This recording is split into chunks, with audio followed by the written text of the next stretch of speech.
and we are used to being our feelings being ignored anyway, right? Ooh. So yeah, I mean, think about it. A happy wife, happy life. Nobody says happy husband, happy life. So it's Mm. always, yeah, I mean, society always tells you as a man, you need to make your woman happy.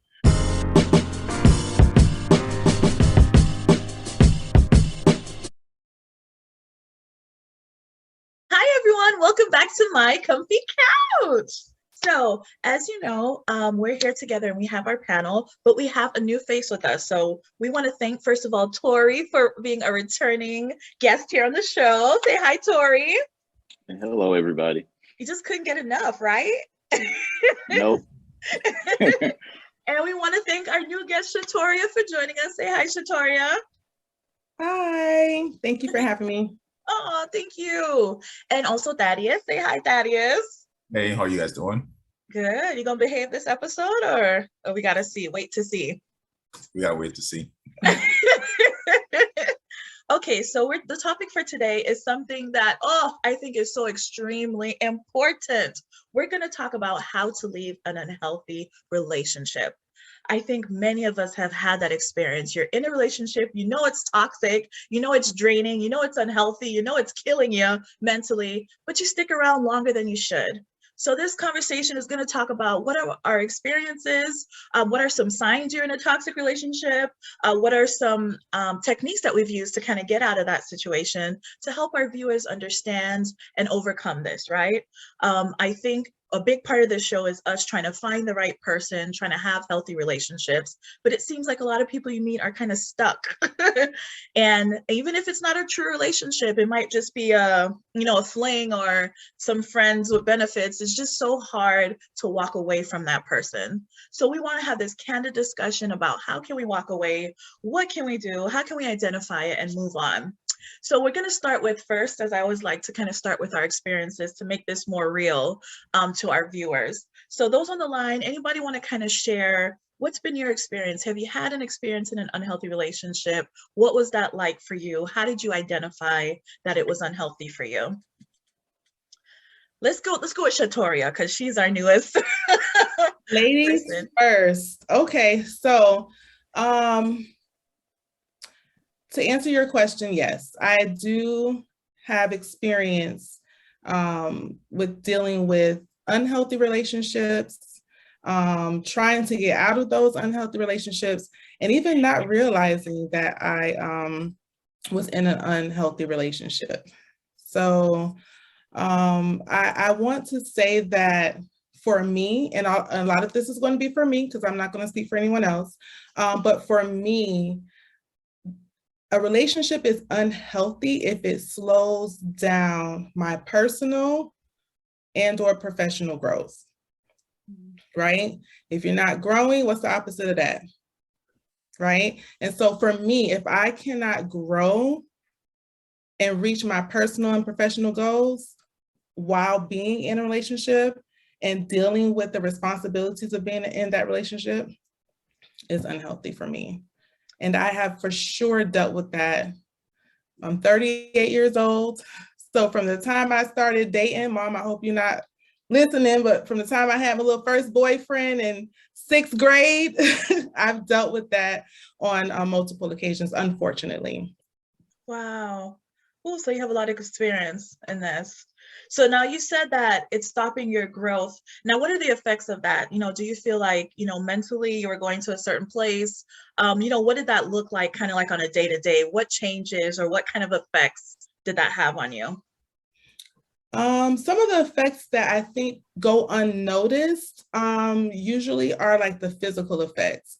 Like you don't think that this unhealthy situation is causing this weight gain or these, this skin issue or you're breathing not together. And I didn't realize I was having literally breathing issues until I went to therapy. And my therapist was like, just breathe. And she did a breathing technique with me, a breathing exercise with me. And I was like, you know what? I really haven't been like fully taking in deep breaths for like 2 weeks.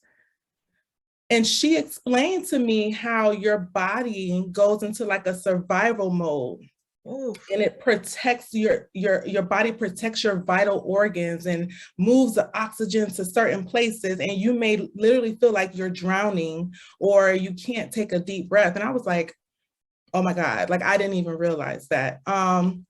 So aside from the physical effects of being in an unhealthy relationship, I experienced issues in other relationships. So if I'm experiencing an unhealthy romantic relationship, sometimes it shows up in, my platonic relationships as well.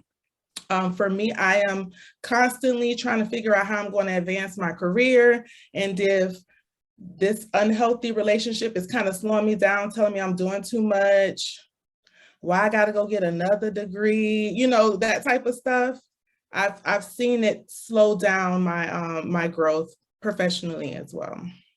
Okay. So you gave us some good examples there that about the physical and not knowing, because sometimes, like, you're right, when you're in the thick of it, you really don't take a step back and see how it's affecting you physically.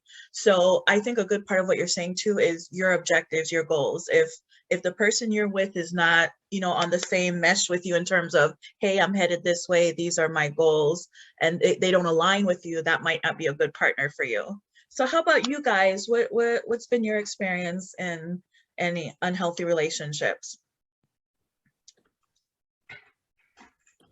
Tori, like, I'm not answering this question.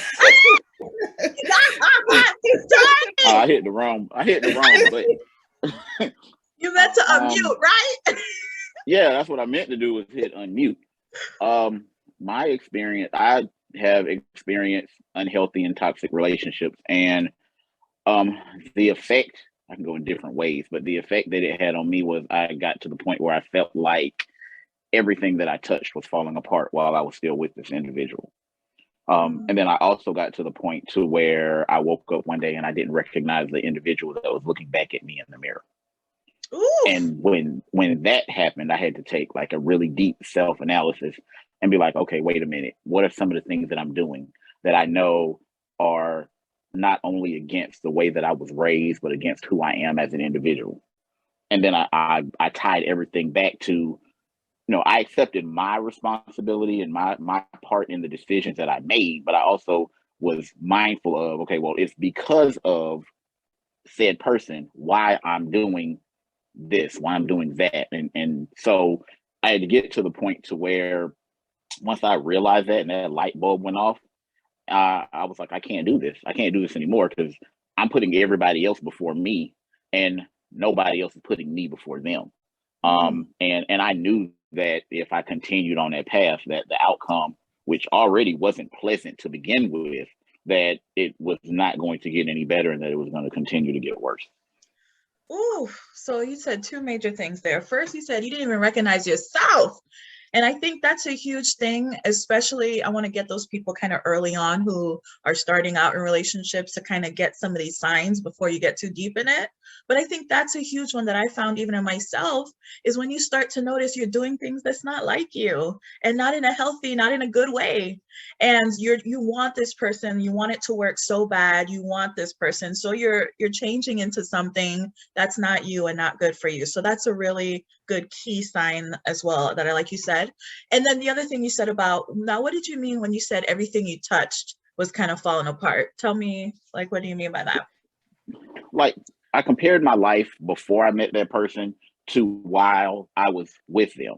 And I went through, I lost the place that I lived, I lost my job, the car that I had, it just could never stay operable. Whereas before I met them, I never had any problems with it. Like my money management it wasn't the greatest before I met them, but it definitely didn't get any better, because all of my finances were going towards the relationship that we had, and keeping things afloat, and taking care of stuff that wasn't even my responsibility, but because I'm with this person and I feel like I'm supposed to be helping them, then I'm coming up with different ways to generate money, like picking up this odd job or that odd job, very little sleep, driving, here, driving there, with little sleep, but the end goal is making sure that this person, and by then we had actually started living together, so making sure that home is taken care of.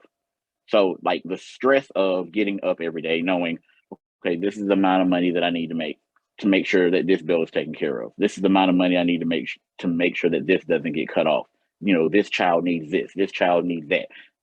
Forgetting my personal needs and the stuff that I need, but you know, my sole focus was on making sure everybody else was taken care of. But the person I was with, that wasn't their focus. Their focus was on them, whereas my focus was on everybody else. Ooh. Oh, that's good. Oh my gosh. Okay.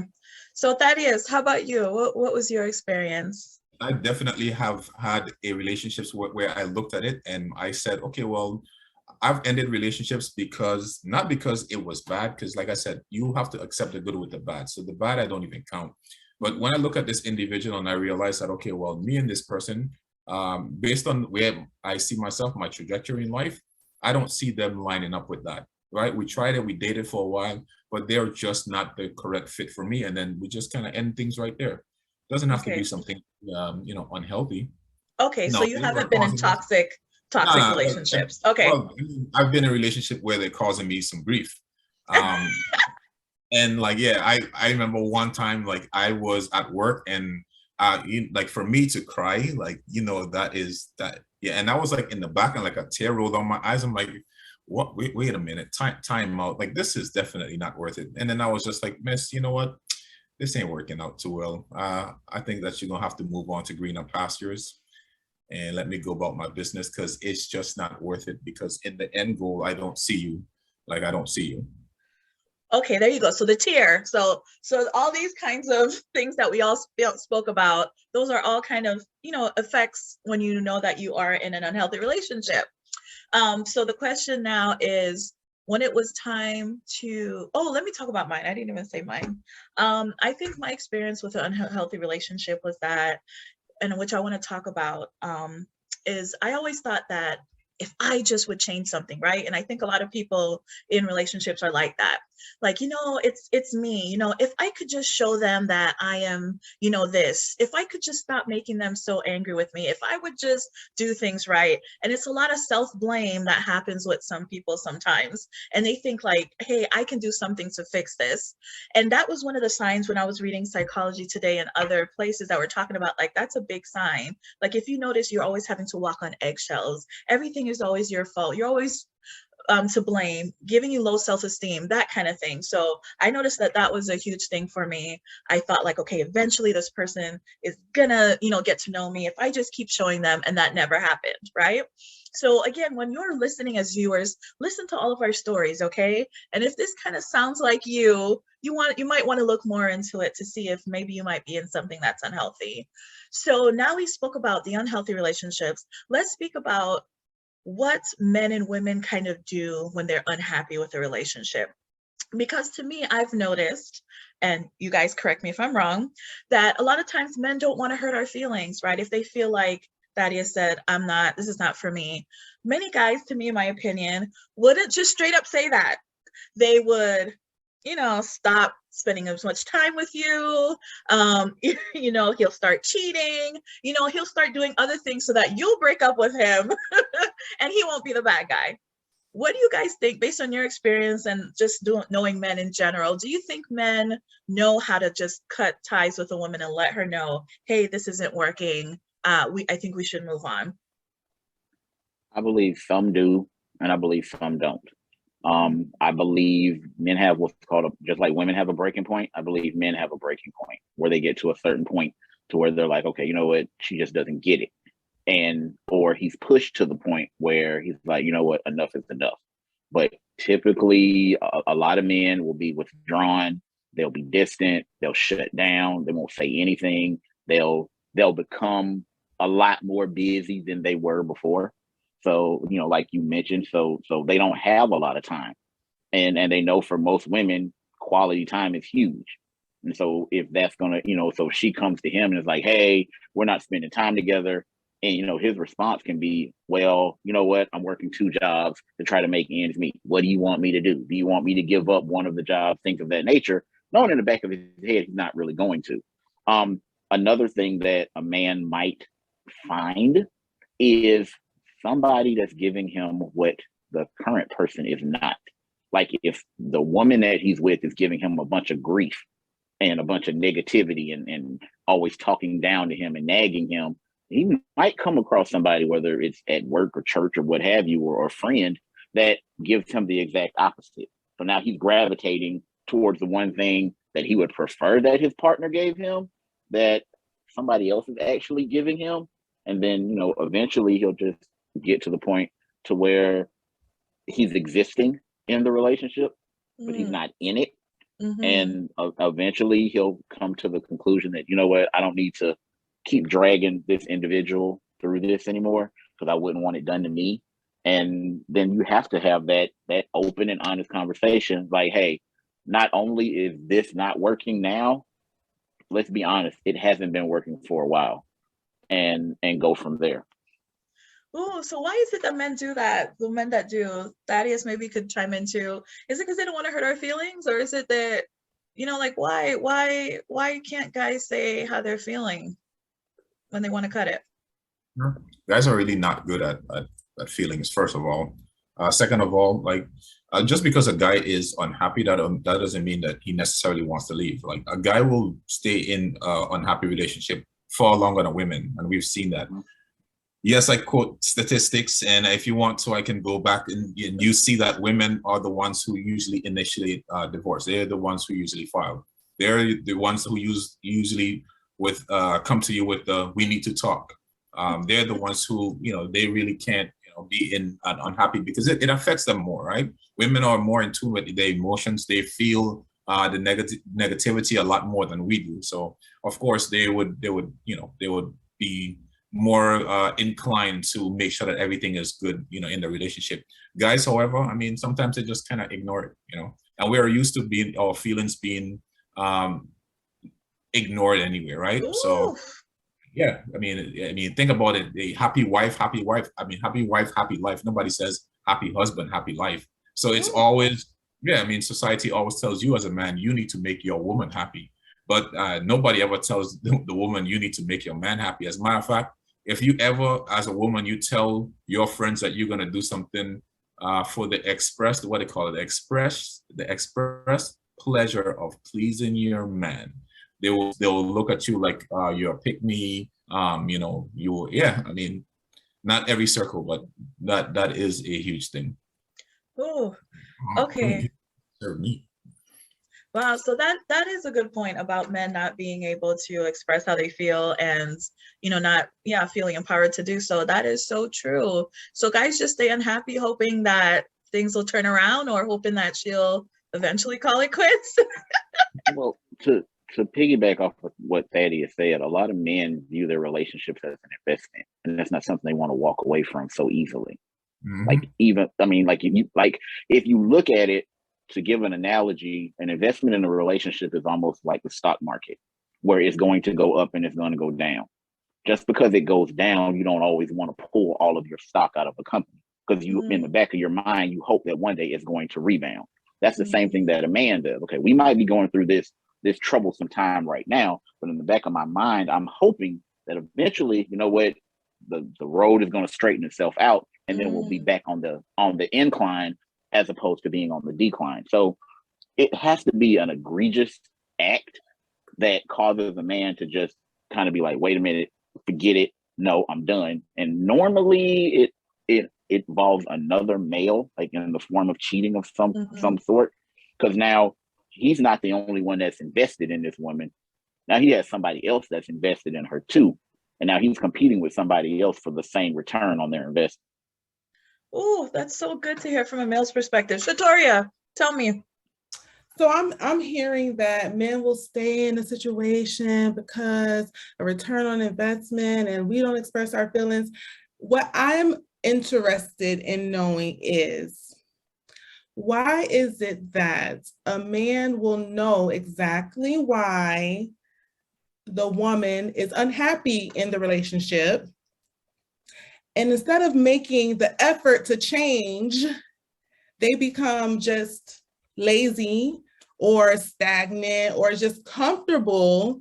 And then when it's like, okay, well, I've told you what exactly would make me happy, and you're just like, okay with me not being happy, is, well, I'm not, no one cares about my feelings. Well, I express mine. So usually when there's a conversation, it's I express mine and then you express yours. But if I express mine and then you fail to use it as an opportunity to communicate your feelings, and then you're like, all right, I hear you. And then you're just waiting for the return on investment. Like, you actually have to do, this is not the stock market where you put in your money and you don't do anything. You actually have to do something. It's more, the analogy is more like a garden, or a plant. Like, how are you going to nourish this relationship and change it from being toxic or unhappy or unhealthy to something that you can be proud of and something that both individuals are getting something out of?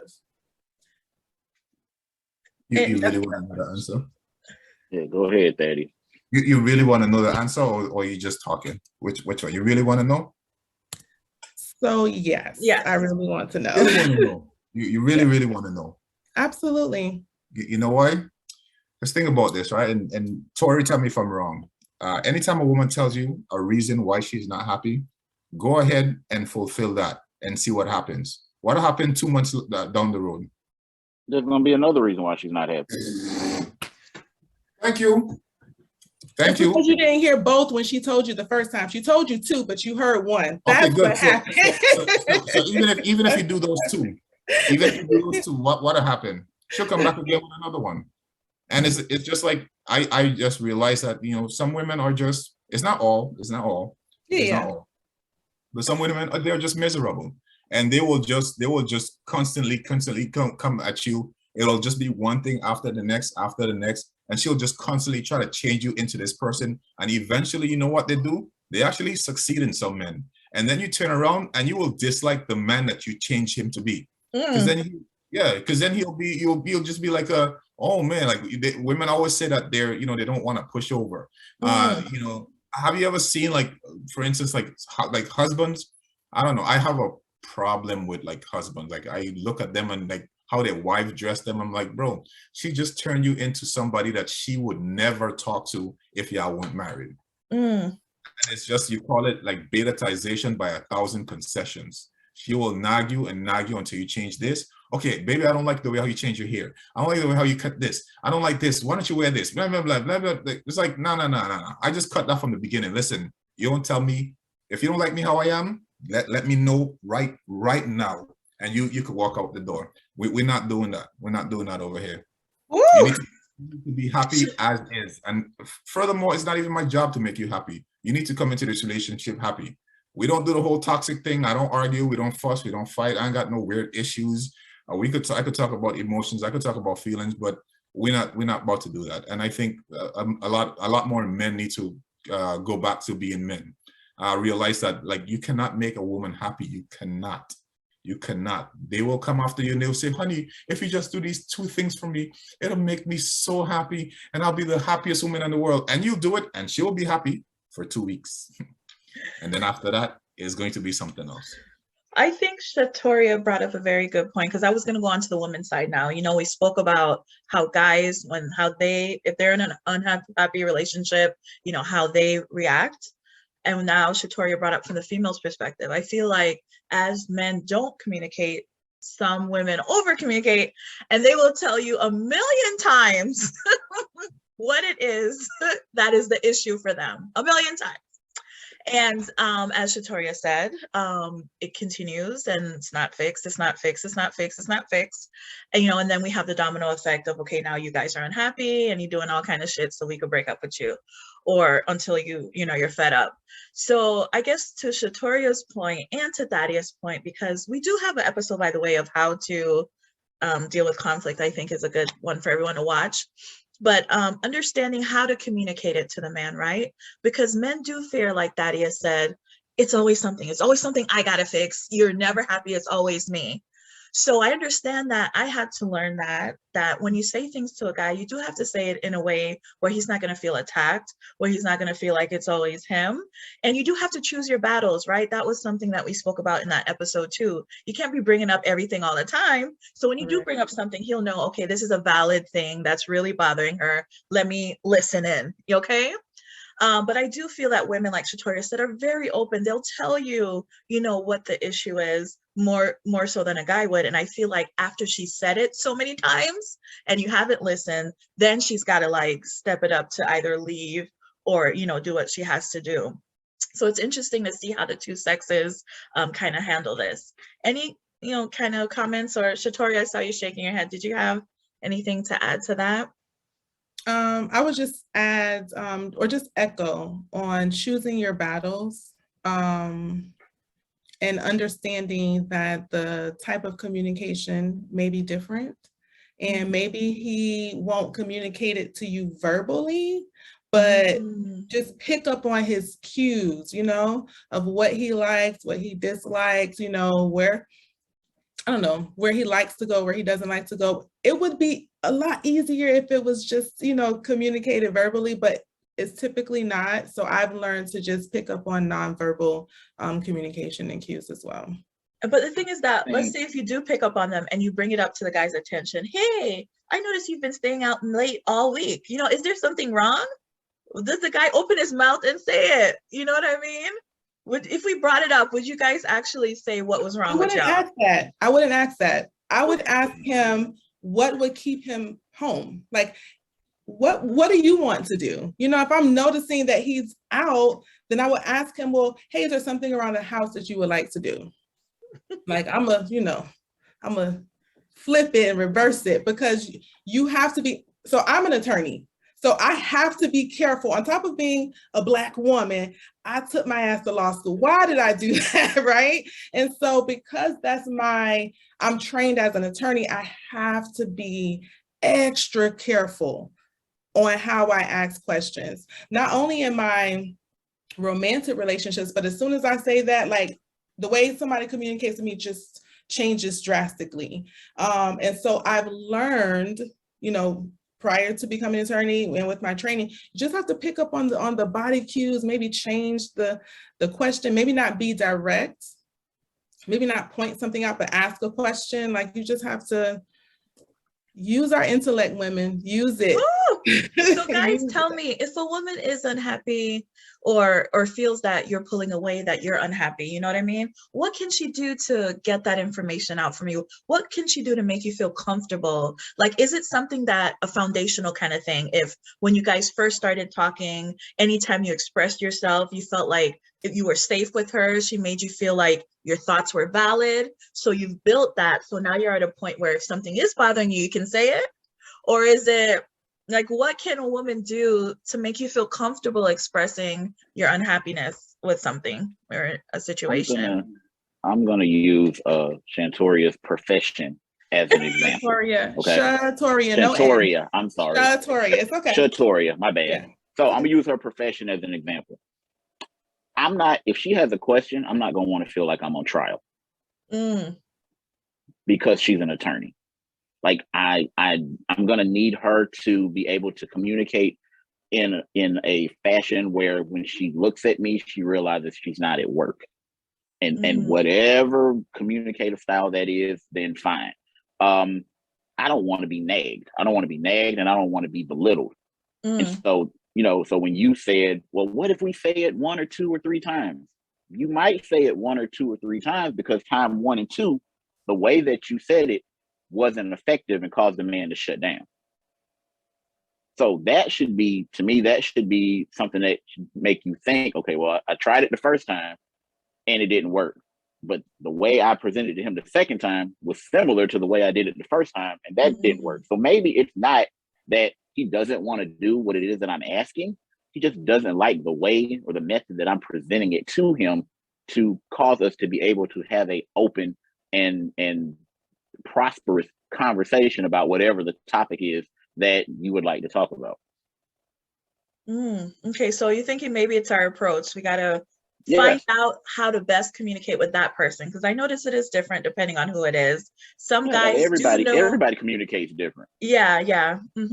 So that's it. Yeah, and that was again part of our discussion on the conflict resolution. You know, finding how that person is best to communicate with them.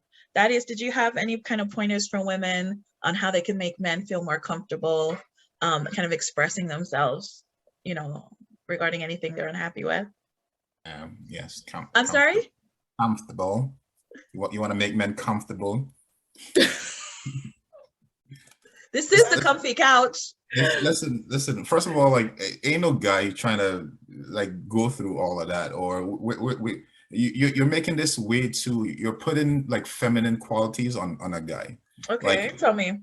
a woman when she is going through something, her like one of her number one things that she want is somebody to come and be like, what is on your mind? Why don't you just talk to me? And then y'all sit there and y'all yap, yap, yap, yap. Like, guys, you could be going through something. And even if you're my best buddy, like that's not what we do. And even if I am ever going to like, to me, femininity is a lost art. It is, unfortunately, especially let's say from what do you call, like, educated women. That it's just like a lost art. Like you're so now, like, logical, and everything is like needs to be an explanation, that you just forget just how to be a woman. Just like being a woman, having that sort of energy is usually enough. I mean, I've dated, like, for instance, like lawyers and doctors, very high powered, boss chicks, entrepreneurs. Like, they just feel like my homeboy, and I could only imagine what being in a relationship with with them would be. I mean, imagine if I come home and something is on my mind, and the best thing that this woman has for me is, why don't you just talk to me? Like, like, come, Daddy, like, Daddy and then sit is. down Oh and my then gosh. pull out a book and then give me a list of questions. Baby, are you feeling this way, or are you feeling like, get away? Like, have you ever, I don't know, Tori, have you ever been like with a very, very feminine woman? Like, and she just has that soft feminine energy. Like, she don't even have to ask you what's wrong. She's like, baby, come here, let me just like rub your hair. Listen, are you saying that educated women are not feminine and feminine women are uneducated? I'm not saying that, right? So it's usually not a necessarily a direct correlation, but there is a correlation there, yes. So in order for you to grow, move up the ranks, in order for you to be like that, you want to be high powered, like, you do have to have a certain amount of disagreeableness, right? There's some masculine traits that you will have to adopt if you want to be.